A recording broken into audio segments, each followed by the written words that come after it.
Hello, everybody, and welcome back to Disc Coverers, the only podcast that read, reviews, and ranks all 41 of Terry Pratchett's seminal comic fantasy novel series, The Disc World. I am your host, Iris J. Pronouns are she or there. I'm real happy to be back with you folks on this Saturday morning. We're doing a morning recording sesh, bright and early, bright-eyed and bushy-tailed, so we can get our shin pads on and we can run out onto the field for some kicking drills and some of that shit where you bounce the ball between the cones and stuff. It's been a long time since I've gone to soccer practice as a kid. Does anyone know anything about soccer? Yes, actually, quite a bit. I used to. With me are my three delightful co-hosts. If you could introduce yourselves, let's go Grace, then Belina, then June. Yeah. Hello, everybody. I am the internet's beloved Princess Grace. She, her, fey, fear, fair, if you're spicy. It's good to be here. I hope everyone is ready for some football. I am Belina, she/they/WFB. I'm glad to be here and working off of 3 hours sleep, so let's do this. I am Juniper, she here. She here? She here. I'm You are here. she there. June here! You are she there. I'm Juniper, she her, and if we're talking, I'll be the only person who actually knows much about football here. Go Liverpool. Yeah. Today we read, well, not today. Over the past few weeks, I read it. Some of us read it today. Let's be real. Well, that is very impressive. For this episode, we read Unseen Academicals, the 37th book in the Discworld series, taking place in Ankh-Morpork, and featuring everybody's lovable gang of academic rascals, the Wizards. The Wizards. Yeah, it's the Wizards! They're back! Arch-Chancellor Ridcully's here, Ponder Stibbins is here. Rincewind is here. Rincewind is just barely. Yeah, or just like a good amount of Rincewind. There's a tolerable amount of Rincewind. I get this weird feeling that Pratchett didn't like him very much by this point either. Yeah. No. Yeah, nice.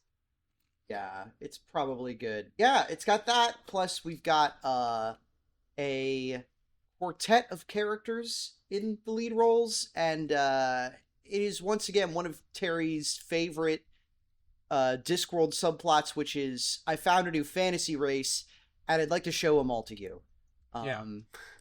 So, but I'm not going to get too far into it because we have an expert synoptrix to cover what happened in this book. So, Belina, whenever you are ready, feel free to take it away at your leisure.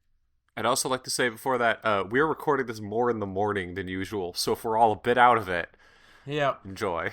Yeah. Come on, we gotta catch it while we're still awake. We gotta get on the field. We gotta show some hustle. You gotta earn those orange slices later. Yeah, they're gonna give me butt pats after this, I assume. Yeah. Sure. Anyways. The Unseen University loves tradition. Can't get enough of them. They also famously love eating, so when it turns out that a tradition they've forgotten to observe is about to lapse and cost nearly the entire food budget, they scramble to put together a football team for an exhibition match. It just so happens that Vetinari has also made it a pet project to revise the game of football and make it more civilized, as in making the violence something that he has some level of control over, and the university is given free rein to adapt the rules into something much more like what we on this football-shaped world would identify as association/British football. Of course, most of this is effectively background, as the story is actually about a quartet of young staff members below the UU itself. Glenda Sugarbean, who runs the night kitchens and may be the best baker on the disc, and as adventurous in life as you'd expect a woman committed to such a job to be, supervises Juliet Stollup, who puts all of her stats into charisma and seems to have accidentally invented the concept of a supermodel, who falls for Trev Likely, son of the most famous football player in the city, but refuses to play the game itself, despite having a supernatural level of skill in kicking stuff, who runs the tallow vats and delegates all of his workload to Mr. Nutt, who we are told might be the last goblin alive and is desperately trying to prove that his entire race can have worth by dribbling candles and demonstrating competence in most fields beyond what anyone else in the disc has ever seen. Trev and Juliet have a star-crossed lovers thing going, but the part where they come from different football families kind of stops mattering by the halfway point. It becomes more about the fashion industry and the expectations of getting the hell out of one's social stratum when the opportunity presents itself. Nutt's own struggles with the expectations of his race and the self-loathing placed upon him by his upbringing, parenthetical, and also admittedly the opinions expressed by the public once word gets out, is the central struggle of the book, becoming worse after he realizes he's not a goblin but an orc, which you're assured Sure, it has a much worse reputation somewhere south of Tolkien's Uruk-hai. He is, however, the reason why any problems in this book actually get solved, both in preparations for the game and in acting as a catalyst for character growth for everyone around him. The actual game is almost an afterthought, as twists and turns can be assumed. Despite overwhelming odds and opponents well versed in the arts of cheating, our heroes pull a win out of the jaws of defeat through trickery and cleverness, and also because the game is literally sacred, though I guess that part's not actually important. Everyone's given a nice, bright future ahead of them because Pratchett is very much in that point of his life by now. Mm-hmm. Wow. We did it. Sports! Thank you very much for that good summary, by the way. According to Wikipedia, this book is also about 25,000 words longer than any other book in the series. Yeah, so Really? we all picked a really bad time to have to cram the book all in the last night. Yeah, I was literally reading it at breakfast this morning, and I was like, this was kind of long. Especially given the bit at the end where it keeps saying, "You think it's all over? You think it's all over?" Terry, we know you have a problem with ending books. You don't need to draw attention to it. At least this one's a reference to some soccer thing. Can I just say, I'm really happy that this book wasn't that bad. Mm-hmm. It was fine. This book was meatloaf. I was really worried. I wasn't a huge fan of making money, and I know that back in the past I did not like the upcoming Moist book, Raising Steam, and I was like, oh god, is this going to be, like, really bad? And it wasn't really bad, so I'm very happy. There were definitely parts that I didn't like, but on the whole, in my mind, we'll hash this out more when we get to the ranking bit, but in my mind I was like, okay, this is about at the level of moving pictures. It's serviceable. I'd put it above that, but still, like, it's a book where I enjoyed it, and I enjoyed the characters, and I liked a lot about it, and there's a lot of issues I had with it, but I had a good time. Mm-hmm, mm-hmm. I'm happy about that. I probably would have liked it more if I hadn't been cramming it, but you know what? I thought it was fine. Like I said, this thing is meatloaf. This thing is comfort food. Yeah, no, it definitely is. This is probably one of those that I was subconsciously thinking about when I think about the university, even if this was one of the last books of the series, and by definition one of the last ones that I read before we started this whole project. It just, I think I remembered more of this one than I usually do. And this one has a lot of mentioning people and things from previous books, so if you've been here the whole time, you get to go like, oh, they mentioned the Wow Wow sauce. They mentioned there's the luggage again. I remember him. There's a callback to Hwell the playwright near the end of the book, who is from Weird Sisters. Yeah, I was thinking about him. We got old Bill Rincewind from Forex. Remember Lost Continent or whatever it was? Yeah. God, yeah. There's so many guys like that. Yeah, plus we get a lot of wizard action in general, and we kind of see like how the university has kind of matured over time. I did like in this book that Ponder Stibbons has kind of grown into being the de facto deputy arch-chancellor, parentheses, actual arch-chancellor of the university. He's filling in the slot that the Bursar had previously. The difference is that he's actually, sane. Yeah, competent, Yeah, Ponder would always bother about the decimal point. I like him in this book. It's very fun how he kind of goes back and forth from, like, really, really competent and handling everything to a little bit overcompetent and maybe you should be cutting back a bit, but it bounces back and forth a bit until the very end where he gets his little, like... The end of this book is just Pratchett going, and I like these guys, and they get a happy ending, and I like these guys, and they get a happy ending, and I like these guys, they get a happy ending, and I think this guy should die in a ditch, and I like these guys, and they get... Zoe was recording this at my girlfriend's place, and she's giggling because she knows what I'm talking about, because she actually really likes this book. I love this. Yeah. I would say. Yeah, I think that it was, it does really seem like I get why people were saying this was a send-off to a lot of characters in the Discworld universe. It does kind of feel like that. I did enjoy that part of it, and I did, it's weird because, like, it had me feeling things for characters I didn't think I gave a shit about. Like, I guess because I've spent so much time with them. Like, for instance, one big one that I wasn't expecting to be like, oh, hey, good for him, was, like, the Dean is now Arch-Chancellor over at Brazeneck in Pseudopolis. Yep. And, like, the Dean was always coming with this character who is big fat guy, loves to eat. Also, he's always a problem. And it was kind of tiresome. But now that he's like in a position of authority and he can kind of like, he has his own thing going on and he's kind of like begrudging equals with Ridcully. I'm like, oh, hey, Henry. Love that guy. Great to see him back. Yeah, they can butt heads. It's cute. Yeah. Oh, that's great. But it's like, oh, that guy with his like young upstart who's like taking all our ideas, but then our boys at the UU get their last laugh when Pex, which is like a chicken version of Hex, has a big egg problem. Oh, that's why it's called Pex. Yeah. Yeah. Oh, because it's Hex, but with chickens, it's called Pex. Yeah. Mm-hmm. Hey. I didn't realize that because I hadn't actually heard the whole book. It's just spelled Pix. It's spelled and P-X. I just read it in my head as Pix. Yeah. Oh, it's Pex. Yeah, I just mentally didn't read it like that until you said it out loud. There, I'm like, oh, that's an obvious joke.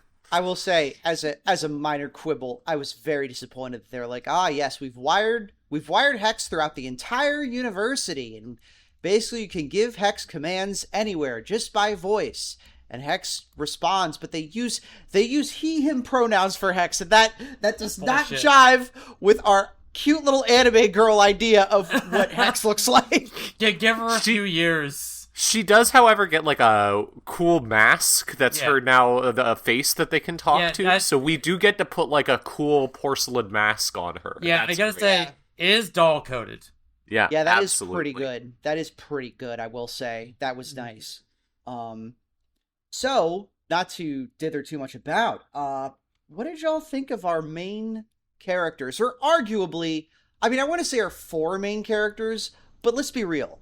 There were 2 main characters of this book. Nut and Glenda. Trevor and Juliet were kind of just... They were kind of here for flavor because I feel like they were serving a role that I guess Terry felt ought to have existed in a book like this, but they weren't really... They were like side characters. Yeah, like, listen, he saw a West Side Story. He's not, okay, Romeo and Juliet, but with street gangs, and then you can do the joke where it's like, oh, but they're from rival football teams. Oh, but then that kind of, as our Bleen pointed out, that kind of stops mattering. Yeah. It's really all about, I've been calling them gluts. I think Trevor is like some level of a main character for some part of the book. There's a good portion of it where I feel like he's definitely going through some stuff and trying to handle stuff. By the end of it, he's definitely retreated into the here's another gag. Yeah. Mostly so that Pratchett can be like, he's too scared because of his mum over and over again, which got kind of tiring. Yeah. I got a doctor's note, I do. It's a deeply British thing. Yeah. Yeah, this book is more British than usual. Yeah. And I'm not just saying that 'cause it says like Tracklements 50 times. Like, the entire subplot with Trev and Juliet could honestly be entirely excised because its entire point is just adding another level of comparison between Glenda and Nut. Like, the micromail thing / mithril / whatever is just not actually important to anything. It does not solve any problems that it does not itself introduce. Yes, but you have to consider something very important, which is that I like them. This is true. I like the characters. I like all these little guys. I liked most of the characterization. It's just that when the book was this long, I feel like you could have dropped it. Yeah, it's a bit prolix. that's is your $5 word for the day. Prolix. Yeah, speaking of, how do we feel about Mr. Nut, huh? I liked him. I had to... So, when I read these books, my husband, Nero, who is a very kind individual who likes taking an interest, or at least pretending to take an interest in my silly little hobbies, asks me, how is the book going? How are you liking it so far? What's happening? And I had to tell him so many times, so there's this character named Nut. And he could not get over that. Yeah. I don't know why he's named Nut. I don't know what the purpose of that is. Uh, and similarly, I feel like Mr. Whoa, that's awful to look at. Grace, you just flashbanged me with this. I really hate looking at that. I Well, really can't blame the stand L-Space looking Wiki. at that. L-Space Wiki maybe needs to get a bit... I really don't like that at all. Wow. And that is not what I imagined, to be clear. No, it's not. I think Mr. Nut is fine. I feel like there is a deeper conversation to be had when you hold up how his arc is treated with respect to other sort of we found a new fantasy race type arcs in Discworld. I really hate to say it, but I'm always going to be coming back to Feet of Clay, which was kind of the exemplar for this sort of thing. And like how in Feet of Clay, the golems determined their own self-worth, whereas in this, Nut feels more kind of pathetic by just constantly begging to be affirmed. Oh, Nero just posted in the chat, is that Mr. Nut? Why'd they give him depression? Oh, honey, it's a whole thing. I'm very sorry, Nero. That's the entire point. Him being deeply depressed and being given just the worst inferiority complex possible. Yeah. I will say, when he dies, but then he gets better, he's like, shit, I gotta make some fucking candles so people still like me. I felt that. Been there. I don't know. It's an interesting character. He's very insecure. I think it's Pratchett's attempt to kind of grapple with some of like the like later Tolkien and later like, what if the bad guys are actually evil? What if they were made to be evil war machine guys and such? And like try and like figure out, okay, how do I interpret that? Like, I've done a lot with all of these people are just random people, you know, but what if they were made to be evil? And how do I do the whole still just person in that? I don't think it entirely works, but I think parts of it resonate really well, and I like him. I'm going to be saying that a lot about these characters. I just like them. I think they're great. I mean, we're definitely going to get a bit of Pratchett kind of grappling with what's happening to him at this point of his life. Yeah. And I think that's kind of hard to escape when Nut spends the entire thing, oh, look, I'm still good. Yeah, like, asking, do I have worth? And a lot of, like, did you leave the world better than you found it? And so on and so forth. Yeah. I hadn't considered that. I had not considered that evil. That's very depressing. Especially the fact that the fact that worth keeps just vanishing, it just evaporates, and you have to keep making more constantly, or the creeping dread catches up with you. Yeah. Which, I'm sure that in a room full of people of various flavors of creative certainly have never felt that before. Yeah. Or if it just, oh god, you've been nice to me, I have to repay this. Oh, yeah, that too. Yeah. Oh god, I'm literally lying here dying, and you were nice to me. Shit, I gotta repay this right now. Looks at a bunch of shit that I constantly do every day. So I don't like this fucking guy. And yet when he has this whole, like, oh god, I have to leave, no one's gonna like me, it's like, buddy, everyone likes you. Like, literally everyone we meet in the book likes you and thinks you're great. Yeah, it is funny because there is the bit with, like, the bus where, like, we have to, like, trot out literally a bunch of bystanders who represent the Greek chorus of Ankh-Morpork who are like, no, we're actually fine with this. Maybe there's a couple racists, but fuck them. I mean, these kind of people have been, like, the mainstay of the series. We've had people like this literally from book one. They've always been this sort of, well, people are just people. And, yeah, they'll be a little bit weird and racist about it, but they don't actually mean ill or anything. They're just stupid, that's all. Yeah, it kind of felt like that's kind of Pratchett. It very much felt like a weird thesis statement of Pratchett in this book of what he was just kind of a lot of the Discworld is doing, in this sense of just like, yeah, some people are shitty and racist and awful, and some people don't understand, but usually it's because they're human, and humans are generally just kind of dumb and selfish, and like, you could just get around a lot of that by appealing to their interests, and they don't care that much in the end. It's a weird approach, but I don't know. It's weird to say, but I kind of was glad to have that again from Discworld, given that I'm currently living through the slow fascist takeover of America. Yeah. And just having something that's like, actually, most people aren't horrible, evil monsters. They're just dumb. Mm-hmm. And in the end, they're generally pretty positive about their fellow man, just like, so long as they know where their next meal's coming from. Kind of nice to hear.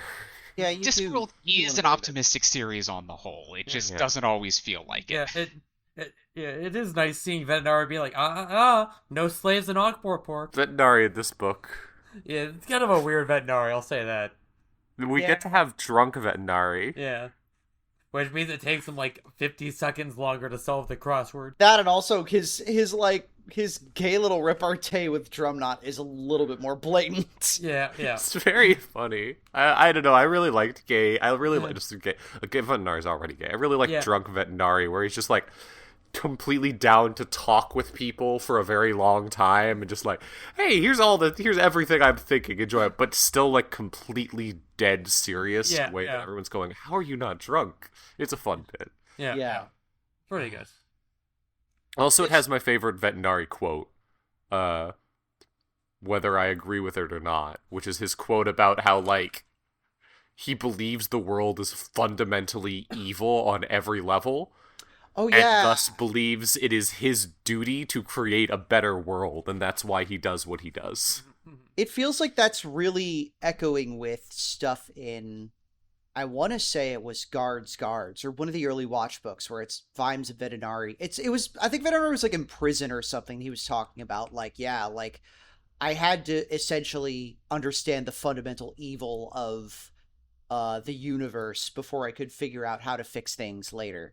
And it's interesting to see that come back in this book, but kind of as a more tossed, but it makes it feel more like a personally held philosophy, because it's such a heavy idea that has been worn down into just an everyday fact by just constantly thinking about it. I don't know. That was really interesting. Yeah, because it's when they're talking about how, like, hey, there's like what we later learn is, hey, there's like a bunch of orc babies. We found a bunch of orc babies in the mountain, and some people just want to, kill them. And Vetinari's like, man, you can't go genociding those babies. What the fuck? Mm-hmm. It feels it feels pretty personal to Pratchett, I would say. But also, like, it does feel just like this kind of, I don't know, like, I don't agree with the quote because I don't think the cycle of nature is evil in that way. Because it's a quote about how he's just like, when he was a child, when he was younger, he saw in a stream a salmon like burst open its eggs there, and another like an otter eating all of it. And he says, like, mother and child feeding on mother and child. The universe spins on evil, and it is our duty to rise above it. And I don't disagree. I don't agree that, like, the cycle of nature is evil. I think that's pretty normal. But I do agree that, like, I don't know, it's this thing that's always resonated with me a lot, an idea of, like, I don't necessarily think that people are fundamentally going to always choose the right thing, or that the world will go in a good direction. I think that it's our job to do that. That is the goal. Yeah. It's amazing Maurice, right? Like, we're moral agents. We have the ability to understand what good is, and therefore should attempt to do it. I did like the line of, if there is a god, it is our job to be morally superior to it. Yeah. That one, I remember that quote, because I remember thinking a lot about that quote when I was, Yeah. That one fucking rips. I mean, like, let's see, this book, 2009, I would have been 15 years old. I would have been right in the middle of really, like, grappling with, the fact that I didn't really believe in God, and I found that my God was fundamentally evil. I don't know. Discworld is very important to me for a lot of reasons, and the line of, if there is a God, it is our duty to become his moral superior. I feel that. That's As a small aside, we did get another all things strive in this one. We did. All things Guilty Gear Gear strive. That's the thing about things, is they do be striving. I gotta be honest. I know that when we go to the disc, a very common kind of storyline is we take a thing from our world, the round world, and kind of adapt it into the disc. I did not guess college football was going to be that thing. If they wrote this book today, there'd be a whole thing with like the name, image, and likeness rights, and like one of the wizards builds a transfer portal, and players keep coming in from other dimensions. Oh yeah. I mean, I don't know. This book was not that. For me, this book was like, oh yeah, totally, that makes sense because I know a lot about the British football. Like knowing a lot about clubs and such in British. I don't know that much. I actually wanted to get my partner to read it, and I'll probably come back and be like, here's all the stuff that my partner realized, because they're really into stuff. They're big fans of it. But I'm just like, I read it and I was just like, oh yeah, no, this is football clubs. This is what they're like.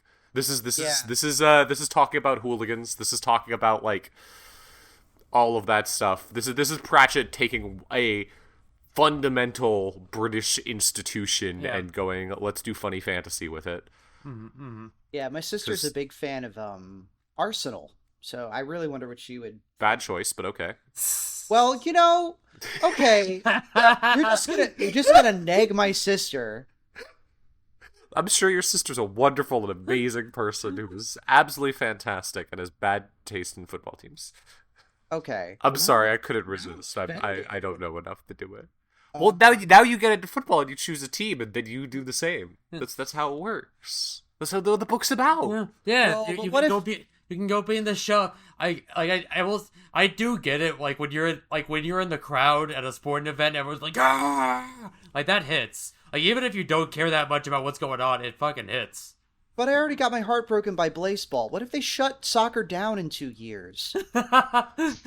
Actually, so I mean, the fun thing about football, especially British football, is that can happen in a way because they do relegation there. So if you choose a team and your team fucking sucks for long enough, your team will no longer get to play in the highest league. They will be demoted to a lower league. Could you imagine if we had that over here? Could you imagine if your baseball team sucked bad enough they got busted down to AAA? Yeah, meanwhile over here, if your baseball team sucks bad enough, instead the owners are just like, we've decided to sell them to Vegas. Yep. Yeah. And if sucks on a different way. If your basketball team sucks hard enough, or your football team, then you get better picks in the draft, which means you'll probably be really, really good 2 or 3 years down the line. Or you can sell off those high draft picks and make a little bit more money on the back end without actually ever being good. So we turned it into a hyper-capitalist shithole over here. Yep. Yes. I mean, it's a hyper-capitalist shithole everywhere, but it's definitely hyper-capitalist. Yeah. Speaking of... All right, go ahead. No, it's fine. Speaking of hyper-capitalism, how do we feel about... Madam and Pepe?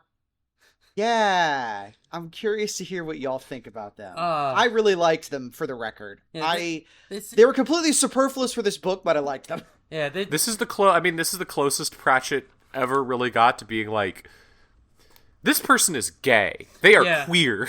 Yeah, you know what? There's some gender going on. I was like, oh, okay. Well, there's some gender happening here. Good for them.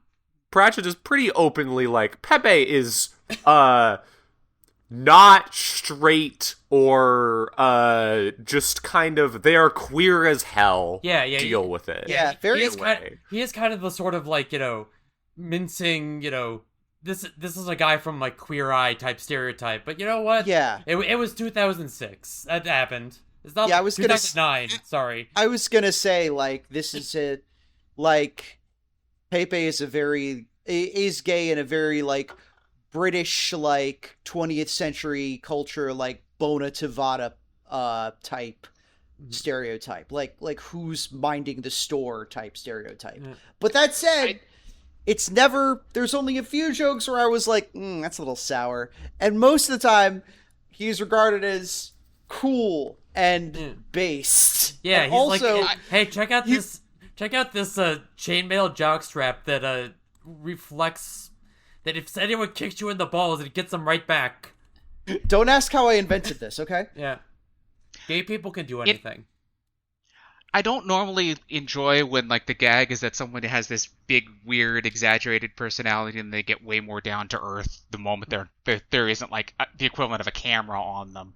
But on the other hand, Pepe does actually do a lot of good work, and he gets like the last laugh of the book. Mm-hmm. Well, one of them. I do love the final moment of Pepe. Well, I do love his final thing where it's just like all of the other characters are getting these moments of, okay, and this character gets it, and then Pratchett's like, and there's the one bully that I hate. So I'm going to take Pepe and have him just come out and be like, I'm gay. I fucking hate people like you. I'm going to ruin your life. Yeah, you do love to see Anyways, bye. Everybody else needs a happy ending, so I need to make sure you don't get one. Get fucked. Yeah, like, listen, you can't have Nut twist Andy's head off because that would be against the whole, thesis of the book. But gay people can do whatever they want. This is true. Mm-hmm. We could do infinite crimes. I feel like in a much brighter world than the one we got, Pepe and Madame would be going off on this whole Oshinoko-esque expose on the fashion industry that goes on for 2 or 3 books. Oh my god, that'd be so... Like, if we'd gotten them so good. Yeah. Just like an extended scene, just like seeing them in the background of the next 4 books, like, as fashion industry gets weirder and worse, and they're just, like, doing their own little things. Mm-hmm. Yeah. Damn, that's... Fan fiction writers, let's go. I feel like we have pulled out so many good threads from Discworld that still could be tugged on over the course of this podcast. It's been great. Well, I feel like this book is kind of just, I mean, it does kind of feel like it feels kind of like moving pictures or soul music in that it is very much in the vein of those old books where there's a plot, but more than a plot, there's a bunch of gags, and all of the gags are just kind of like, and here's another funny thing in this world that you can look at, and here's another funny thing in this world. Yeah, like, here's another football thing. Here's another football thing that happened.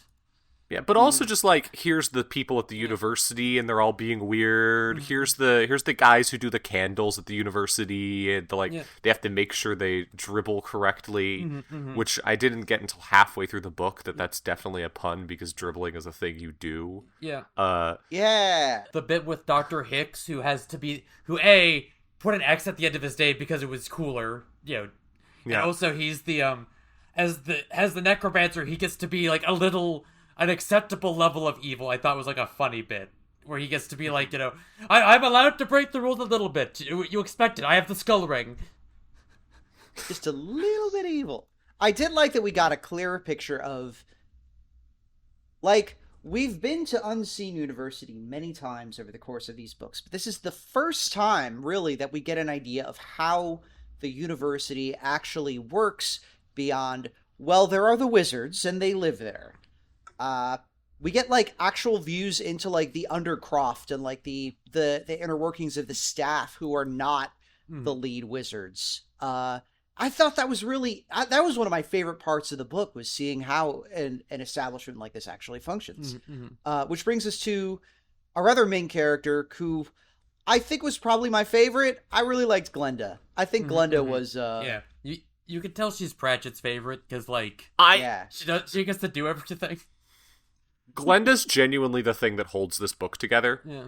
Yeah. She reminded me a lot of Agnes. Yes. Yeah, just Agnes. With her very specific approach of like, I don't deserve anything and I'm not good enough for this and I feel very bad, but I'm trying to desperately claim something anyways, even though like I don't feel worth it. But also just like she's very insecure and having a rough time for a lot of the book, and it holds up a book because like a lot of Pratchett's later stuff I feel like kind of falls into, it's too cute, it's too fanfiction-y, the stuff gets solved too easily, and the fact that she's just having a bad time in the city for a lot of the book, but also has a cute romance in that, like I don't know, I think it holds the book together a lot better than otherwise the book would have felt. Yeah. I liked her arc with because she has friends with Juliet, who is this, comically beautiful woman, and it's good seeing the two of them go from like Glenda's like kind of condescending and like, you have to do it this way. I don't trust you to do anything else. You fucking dipshit, to like, respecting her and being like, no, I shouldn't hold her back from being a model. This is what she wants to do, and blah blah blah. It's nice. Yeah. It's good seeing the two of them like come to respect each other. Yeah, and in reverse, like, Juliet, like, doesn't just go like, well, okay, I guess I'll go be famous now. She's like, well, hold on. I still want to, like, stick around. I have Trevor. I have you. I have my family. I have responsibilities. She's not like, she is very much like the stereotypical, like bimbo starlet, but she still is considerate, and she still considers Glenda like a friend and a peer. It's nice. Yes. And Glenda's whole thing of like, oh god, have I made you be like me, insecure and not good, like I can't do anything in my life through how I've like tried to take care of you, and how do I manage that? It's cute. Yeah, I think they should have had sex. Yeah, correct. Yeah. Seeing Glenda go like, no shit, I'm crap bucketing her. I can't be pulling her down. Fuck. Yeah. I didn't totally feel like her relationship with Nut was out of left field too, because they do get on well. It was fine. Yeah. It wasn't my favorite heterosexual hookup at the end of a Discworld book, but it works. I thought it was cute. I liked them. I liked that she's so desperate. It's very cute. It's her desperate for a fantasy romance, and then she gets it. Just like, oh, okay. It was at least cute where like Nut, the two of them go to the palace and yell at veterinary or whatever. And it's like, okay, well, they were holding hands all the time. That was nice. I also just like, I gotta say, like, I mean, just looking up the book stuff from it, that I'm like, oh yeah, this is the thing. There's so many good gags in this book. Mm-hmm. Just little bits where Pratchett's like, what if I extend this to its conclusion? Wouldn't that be funny? Mm-hmm. And it is. The whole thing of like Juliet becoming not just a model, but specifically a dwarf model who's wearing a false beard that's made out of silver, and then is like introducing herself as Jules, which becomes her stage name of Jules. Is a bunch of good gags. There's like good bits. It just extends into a bunch of stuff where I'm like, yeah, that's funny. That's a good funny thing. I'm enjoying how this is going. Mm-hmm. Also, I appreciate Glenda having her little race smuggles. I wish in the past I'd tried more things, because now I know that getting in trouble is a fake idea. Yeah. Yes. Yeah.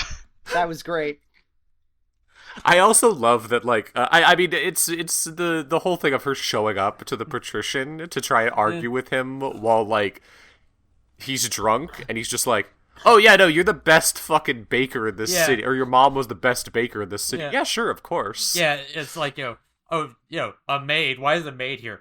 Oh, she's a cook. Oh, by all means, then. Yeah, there's the what is it? The moment when, Drumknot is like, yeah, she bribed the guards with pastries. I had them throw it out, and Venar's like, you've committed a crime. Yeah, you can't possibly throw out her stuff. It's a great bit. Yeah. Because her grandmother or whatever was cooked for the Assassin's Guild when Veterinary went there. That was the connection. Mm-hmm. It's a bunch of little things thrown together, and for some reason this book I found them very charming and funny, whereas in other books I'm just kind of like, oh, okay, whatever. Like the bit where the wizards are all well, you have to have a whistle, right? You have to have a whistle, and so they get a whistle from the old master of sport, someone the Striped, who's obviously just like a gym teacher, right? Mm-hmm. And Ponder's like holding the whistle, and Rid Kelly is like, oh, but that's a really good whistle. I want that whistle. It's like a cool whistle. It's very relatable when you like, but it's a cool whistle. I want to have the whistle. Like, you can't have you don't have to run. Okay, but I want to blow it once. Just like the way he like locks it on the whistle. It's like, that's a cool whistle. I want the whistle. It's very like, it's a little relatable. It's also very Rid Kelly, Mm-hmm. Yeah. Yes. On the one hand, it's very immature. On the other hand, if you see like a fucking like 9-inch long shiny whistle with engraving on it, there is no human on Earth who is not like, okay, what if I blew that though? What if I blew that super duper hard, give a big breath, and then just toted it with all my might though? It's such a good bit, and of course it leads up to the pretty good gag where Arch Chancellor Henry is refereeing, and he blows it at the game, and every time someone blows it, they get possessed by the gym teacher for a little bit, and someone says like, I thought there was supposed to be no magic here. It's like, oh no, it's just a case of possession, and then oh yeah, the game is all about possession. You have to have the ball. There's like a lot of good bits.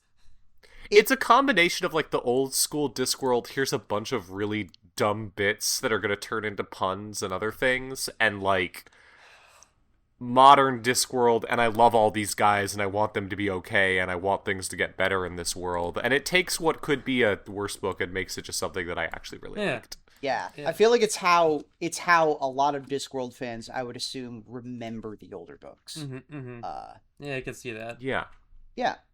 And I think I said as much earlier. Oh, sorry. I'm sorry. No. I'm agreeing with you. I'm not like saying how dare you forget. I'm saying no. You're absolutely right.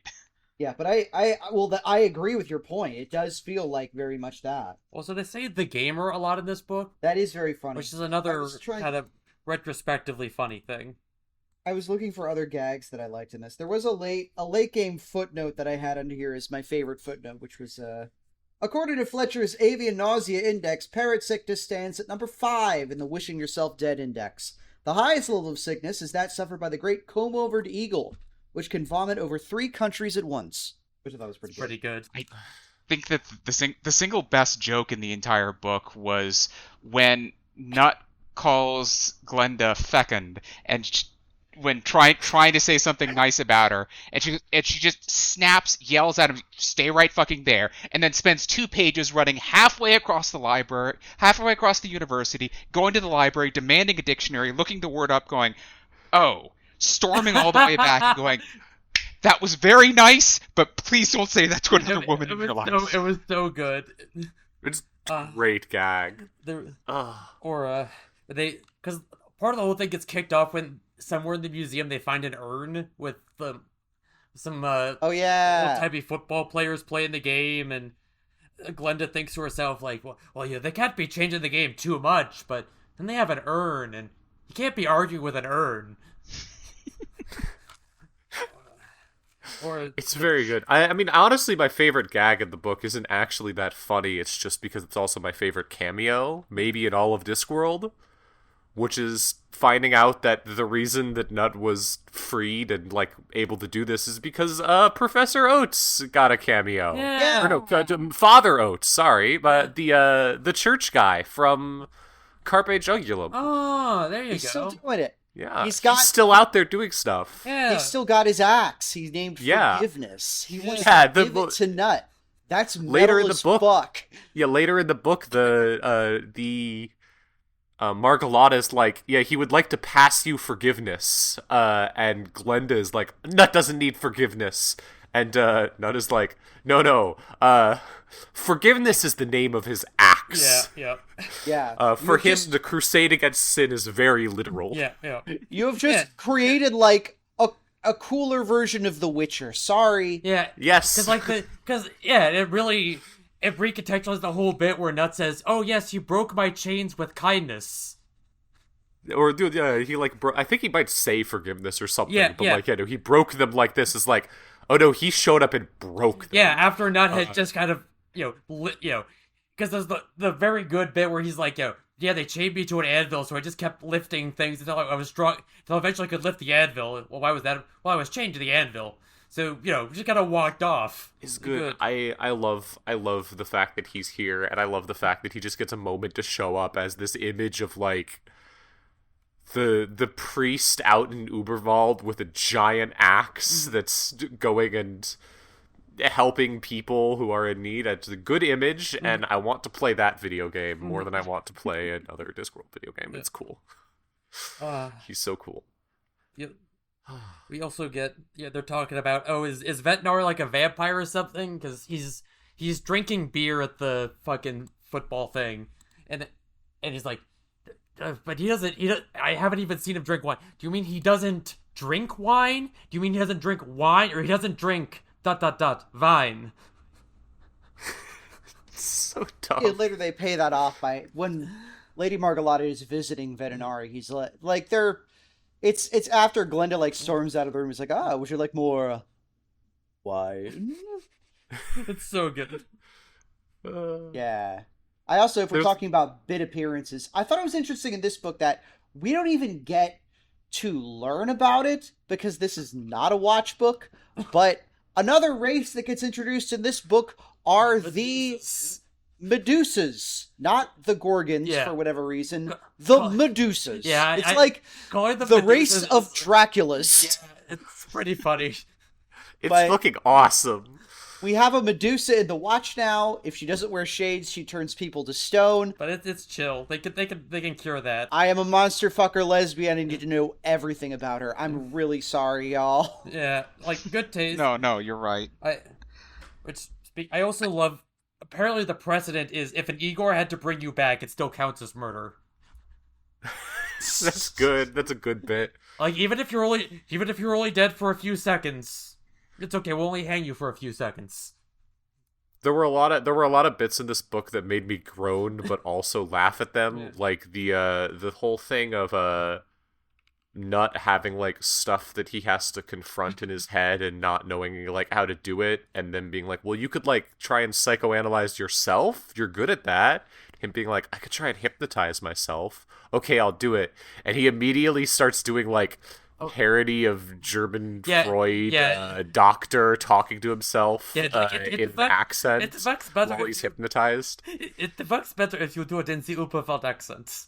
Yeah, it's very dumb, but it's the sort of thing that I'm just like, okay, that's pretty funny. I don't know, I just liked this book. Yeah. I liked it a lot. Like it felt like the send off that I kind of wanted. You got to see the wizards in a light that was a lot less mean and miserable than a lot of the books with the wizards have been. You got to see Ankh-Morpork again and a bunch of random folks in the city who otherwise you probably wouldn't have gotten to see much of. Just random people.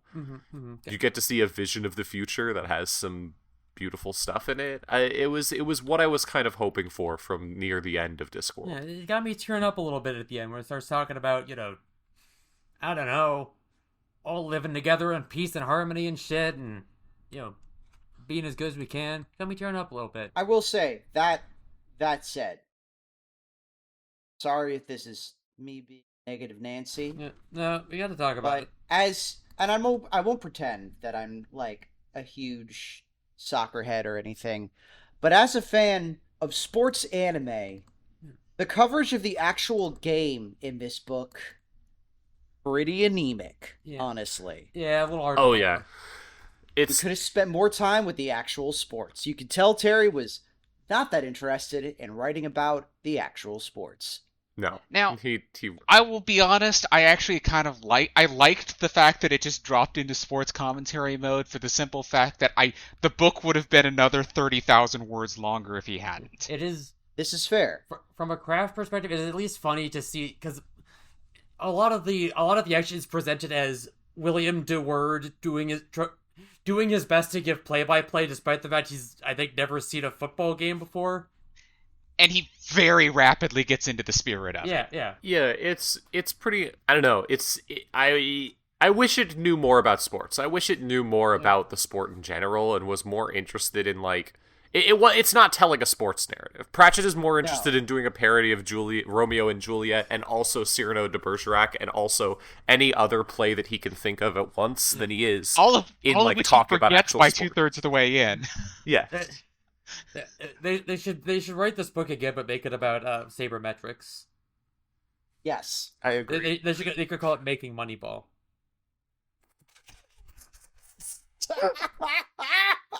Yeah. It was fun. It was a fun book, but it definitely did not care about football that much as a sport. It cared about it as a cultural thing, but not that much as like a sport. I could really kind of tell that like it was like, oh yeah, so we're not even at the end of the first half. But if you can kick this ball super good, then we're gonna say that y'all win. Yeah. How about that? And then we can all go home. Yeah. And it was You like, could just okay, hear we're the just editor over his shoulder saying, we're- please wrap this up. we're just gonna Yeah. go over this. I don't know. I was just so like, not that I expect like an arc like a traditional sports arc from a Discworld book, but it is kind of like, well, I would have liked to see more of the actual training and the, it would have been interesting to see like more.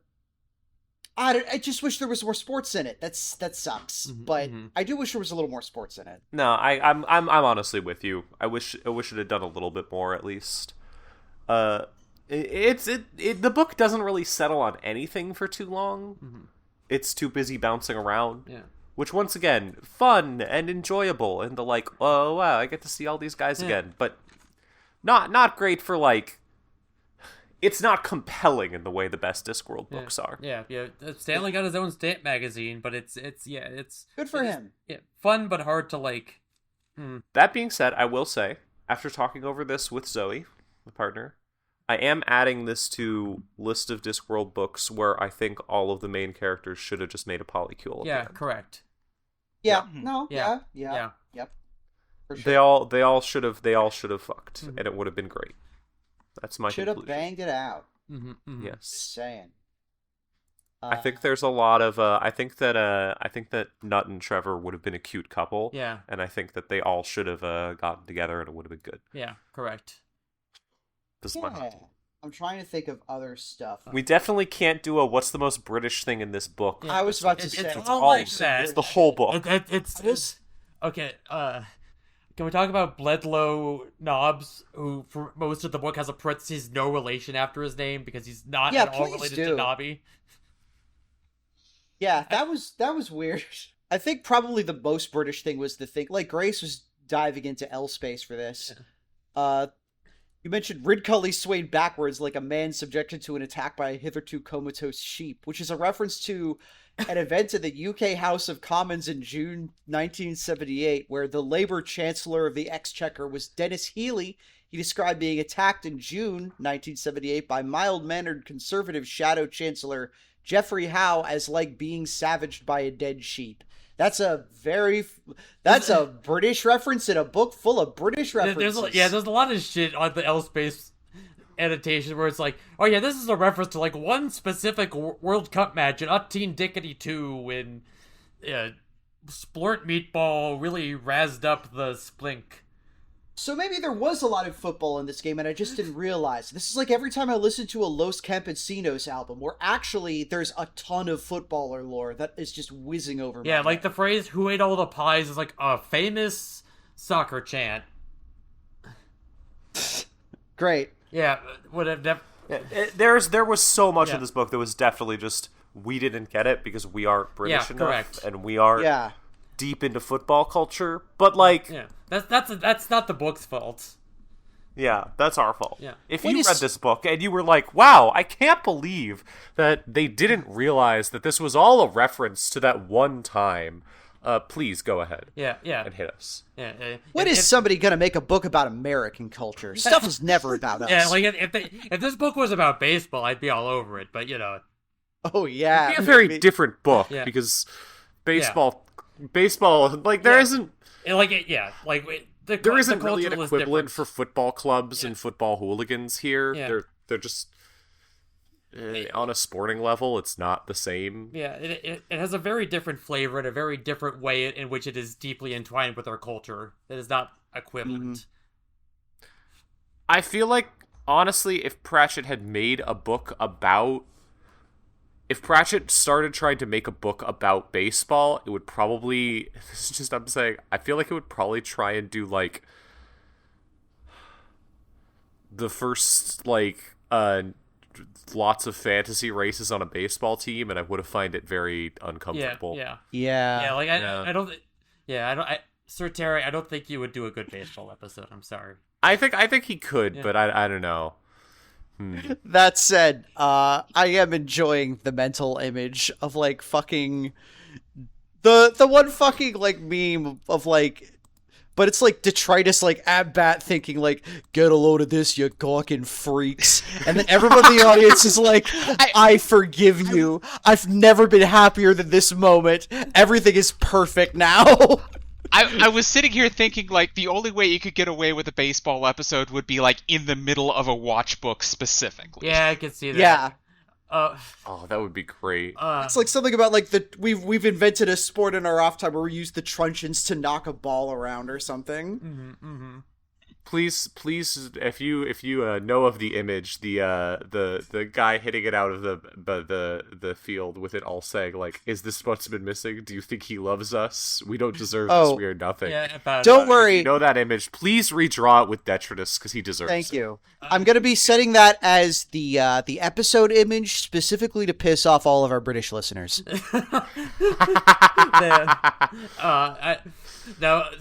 Now, what if someone threw an Omnian baby onto the pitch? Would you kick it and win $1 million Oxford pork dollars? This is Aqua Pork. They'll do it for tuppence. Oh my god! Like it sounds like one of your fucking. It sounds like a counterfactual veterinarian would try to throw at you to fuck with you, right? God damn it! Well, what if it was an Omnian baby? What if? And then I expect they would stop play, sir.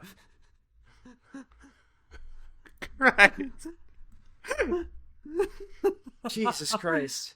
Oh. There are Discworld books everywhere for those with eyes to see. Not to plug my, I did a thread. It's like, okay, but like a post 2008 making money that knows what a credit default swap is could be something. Could you link that in the chat at some point so I can link it in the show notes? Yeah, because yeah, I saw that and I loved it, but I want to link it here. Oh, absolutely. All right, cool. Well, we are hitting the hour mark here, so I wanted to ask, was there anything else we wanted to talk about this book before we go to the ranking? I think I have two more quick jokes I'd like to spotlight. Go for it. One is so the wizards are not supposed, Nep puts the wizards on a strict like no smoking, no drinking, no food, no food before the game, no sex, and it's a very like old Discworld bit, but I think that's why I love it. There's to be no sexual congress. It's like that means talking about it, doesn't it? No, that's oral sex, said Rincewood. No, that's listening to it. But tish. Yeah. And I did appreciate that whole bit of they're all scrambling to get literally anything else to eat, and Ridcully goes to his study, checks one place, it's already been emptied out, checks another place, it's already been emptied out, checks his third secret super hiding place, and there's a note in there saying, "I didn't have the heart to take this from you." That was a great gag. Yeah, very Looney Tunes. And also just the fact that Nut reveals afterwards, like, look, no, there's like no particular reason to deny them food or anything. I just need them to do a team building activity. Yeah, like without me directing I need them to be miserable together, and to get them all like, I've got a biscuit we could split. Yeah, that's the point. That and Veterinary points out, I am drunk as a skunk, Drumknot, which of course means that skunks are just as drunk as I. The term was unfamiliar to me, but Western Ridcully was kind enough to enlighten me about skunks. I've learned a lot about skunks today. And as a skunk enjoyer, I was like, Skunks mentioned. Me saying... he's playing off of the drunk as a lord thing from earlier in the book. Yeah. I don't think I drew that connection until just now. Yeah, there you go. Oh yeah, because he talks about like, drunkenness is the great equalizer or whatever. If a beggar is as drunk as a lord, the lord is as drunk as a beggar. That, and I am enamored by the idea of like sitting next to Veterinary at the function and showing him my persona. I love the one guy at dinner who like hits Veterinary on the back, and Veterinary gives him a rant about football, and the guy's like, how did you know that? Because he's so drunk, and then he passes out, and Veterinary's response is, does this man have any friends? And he doesn't. So it's like, well, could some people take him home and watch for him, because I suspect when he wakes up, he might try and commit suicide because he hit the patrician. Yeah. It's just a good little gag. Also, this isn't related to the book. I was looking up the characters on the L Space wiki just to like see if there was any fun stuff that I missed. And for some reason, someone just drew a picture of Juliet, and it's the image. Like, not from a thing, just some person online just like, here's an illustration I drew of Juliet. She's on the cover. They put her in a cheerleader outfit. Yeah, but that's not it. It's just this, which is most notable for me because the name of that artist is Distressed Pudding, and I read that and was like, wait, what? What the? My clothes! That's what you make with distressed eggs. Yeah, hey. Like, apparently, What this the? person just, like, edits the wiki, and you know what? I appreciate the, like, fuck it. I'm just gonna draw this person. I'm gonna use my own art for this. Why not? Yeah, screw it. Sure, why not? Yeah, Hell yeah. you know, put your own picture on Wikipedia. Why not? One final tangent, and I make this one super short. I actually sincerely enjoyed like the fashion show itself, just for a dwarf women are trying to figure out what gender means. Yeah. And they're getting something more cohesive out of it at this point, and I think that's earnestly. Yeah, I really liked it. A lot of the stuff feels like interesting evolutions. I don't know. Yeah, it's good to see some gender happening. Yeah, Gender is good. Like, gender is good. When we're getting to fuck Similar. with it. It's also similar to the dwarves.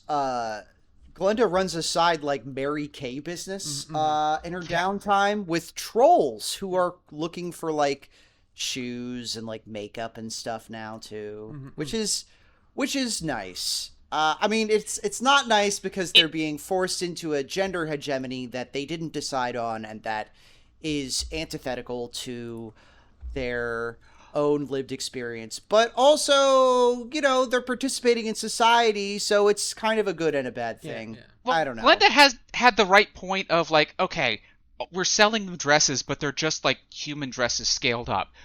You need to give them what trolls actually want. You need dresses that are cut to make them look bigger, not smaller.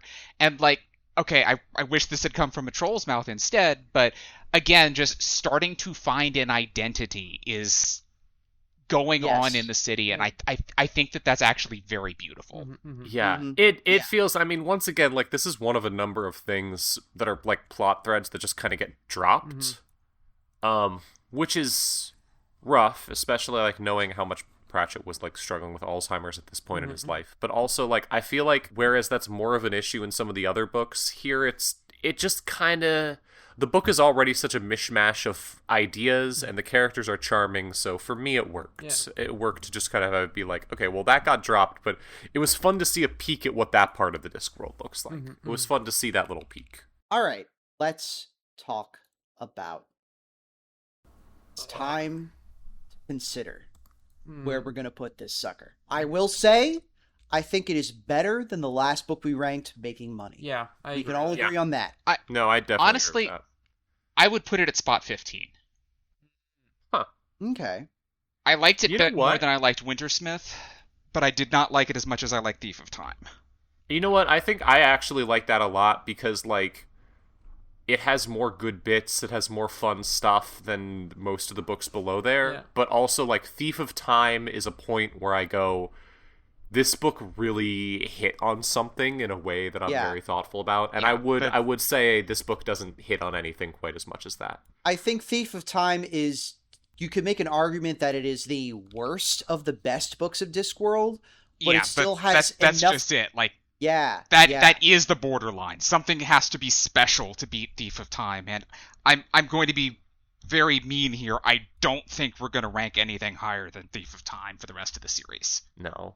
But I do feel like, I mean, like, when I look at this list, I compare this to something like Masquerade or Lords and Ladies, where it's like, okay, yeah, it's fun, it's got a bunch of great gags, it's got a bunch of bits, but it doesn't really come together as well. And I do think it's better than, like, the 19 through 15 area, but I wouldn't put it much higher than that. It's a mid-card offering. Yeah, I could... Yes. I think you definitely, like, sniped that one, Belina. That's a good angle. Yeah. All right. Good job. We'll slot it in with no dissent. We'll slot it in at number 15, which means that next episode we're going to be covering the next Tiffany Aching novel, I Shall Wear Midnight. Oh. Very exciting. This is our fourth to last Discworld book, because we cover I Shall Wear Midnight, and then it's Snuff, and then it's Raising Steam, and then Shepherd's Crown, I think. If I am wrong, then the editing version of me, who lives in the future, will have to come in and give a correction here. Hi, Future Iris. I'm going to be really honest here, I was double checking the list just to make sure that we weren't going to just make a running joke of saying we were going to read the previous Tiffany Aching book. Yeah. I can't wait. We are going to be reading A Hatful of Sky next. I can't. But, by the way, Ghost of Terry, thank you for not sticking a Knack Macfeagle into the crowds. I know that took a lot of restraint. Yeah, it probably did. Though I'm sure they're getting a team together. I will be shocked if there is not a reference to them getting a team together in a later Tiffany Aching book. Like, True. Gotta be. Anyways, you've been listening to Discoverers. Thank you for joining us. Was there anything not Discworld related that y'all wanted to recommend as we traditionally wrap up our episode with? I do have something, and it's gonna sound like a little bit of a like, hey, you heard about Fleetwood Mac's rumors, but I was as you may know, I've been working on a project to set up internet radio stations on old cell phones and leave them in like bike lockers and shit, called dubious.computer. Hopefully there'll be something there by the time this episode comes out. And when I was just putting some music on to test, y'all heard The Four Seasons by my good friend Antonio Vivaldi? It's very good. Yeah, there's a very high quality free licensed version from by John Harrison and the Wichita State University Players, and I was listening to it, and it starts off with the ba-da-da-da-da-da-da. That is like the classic, like, you are listening to fancy music. I was just leaving it on the back. I was like, oh, all right. Like, I can dig this. This is, like, good. Like, obviously, it's, like, a famous and beloved performance. It's probably, like, the #1 most popular classical piece. It's very, like, you guys heard of the Beatles? But, like, it's good. I recommend it. If you haven't, like, sat down and listened to it, it's good. I get it now. Oh, yeah. I feel like... Yeah. The thing with classical music is, like, we take it for granted so much because it's public domain. It's become kind of a weird fixture in so many ways that it's almost become taken for granted. But it is really, there's some incredible classical music, especially when you take into account that, like, with a lot of these pieces, it's like, a few dozen people collaborating to play this piece of music. It's incredible. Yeah. Anybody else have anything? Yeah. I'm going to recommend... I haven't actually played this, so I haven't tried it yet, but I'm going to recommend the video game Fortune's Run, because the dev of that just got out of prison. Hey. It is a cool video game. It's an a sci-fi sim on Steam, and it's the only game I've ever followed on Steam where the dev had to go, hey, I can't develop this game anymore because I am being sent to prison. And I don't know when I'm going to get out. And I was really worried, especially because I was pretty sure the dev was trans. And I was like, oh god, that's really scary. But the dev is not in prison anymore. You should buy that game to support them. And they can keep making it and have a better life that isn't hell. Mm-hmm. I was definitely going to get it. Yeah. Also, it looks cool. It's like, it's got a cool art style, and it's like a cool sim. Mm-hmm. I love me some sims. Yeah. Speaking of things that June hasn't played yet, my phone just dinged to tell me that Big Bad Gameathon is going right this second. So, go back and watch the VODs and go check out June's incredible run of a game that you've never seen before. Wow. It's going to be fucking great. No, I'm not. The Big Bad Gameathon is not right now, actually. It's actually a restream of a French event. Okay, is it going to be in the next... How long is it going to take to edit this episode? And is they not long, I promise. Well, here, recommend this. Recommend that in the future, I'm going to be doing a run of Deep Sleep on RPG Limit Break. So you could recommend that. You can recommend me doing that. Le Gameathon? Yeah, what? That's what I was trying to get at. Do that. What day will that be on? Oh, God. I have no idea. Mid-May on a Wednesday. I can definitely guarantee this episode will be out before mid-May. Yes, you will not be awake for it because it'll be in the middle of the morning. But look up RPG Limit Break; there will be VODs and stuff. I did tell people to go watch the VOD of it, so it'll be great. Yes. This is absolutely the messiest episode we're ever going to do, and that's beautiful. Yeah, it's morning. Yeah, I wanted to recommend. I mean, the thing the piece of art I've been engaging with the most is Hideo Kojima's masterpiece, Death Stranding 2. But I'm not going to recommend that because that's too obvious. Instead, I'm going to recommend my friend Nikki Flowers' news publication, Very Little News. Every couple months, I get it in the mail. It is a literal tiny newspaper that has news that Nikki and some friends of hers found just in the neighborhood. Some of it true, others made up. There's like been articles about like, I saw a cool dog today, or I think the headline for the latest issue was, turns out the devil lives in Berkeley and is a pretty nice guy. We interviewed him. There are little weather reports and little sports reports, little comics. It's a very cute, tiny newspaper that feels, I don't know, it makes news feel like a handmade little thing. It's like a blog, but in personal format. I really love it. You can sign up for like, I think it's like $5 a month, and you get one mailed to your house, and it's a physical little tiny newspaper. I can't recommend it enough. One of my I love weird printed things, and it is one of my favorite weird printed things that I've been enjoying recently. Yeah. But yeah, this has been Discoverers. We appreciate you listening. You can find us online at discpod.fun, a website which I am keeping updated. You can also find us on the socials medias at DiscPod on Blue Sky. You can get us at DiscPod on Tumblr. We have we're Discoverers on YouTube. And big announcement, we have a new home on Mastodon. We are DiscPod on slime.global, one of Mastodon's premier instances. So if you were following our old account on queer.party, please find us now at discpod at slime.global, and you can get all of our updates from here on out. And you're going to want to subscribe to that, because even though we are nearly done with the Discoverers series, there's a lot of ancillary stuff that we wanted to get to. This isn't going to be like over after we hit episode 41. It's going to be an excuse for us to hang out and talk about Discworld and other stuff we like.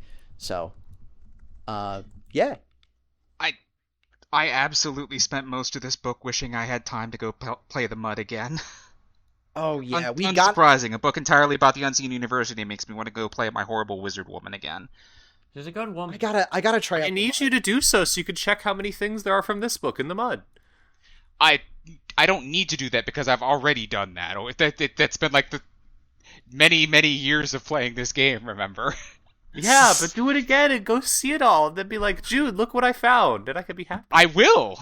I will try to give some trip reports then, but I'm not sure how much I earnestly encourage people to play the mud. It is more that it exists and it is great. It is beautiful that it is there, more than it's necessarily a fun game to play unless your brain is broken in very specific ways. Yeah, I find like computer worlds interesting in general, so I would love to take it for a spin at least. I'll be happy to help you whenever we both actually have extra time in our lives. That is the trick. But yep. Yeah, eventually we'll get there. We'll get there. It's not over till it's over, especially after reading this book.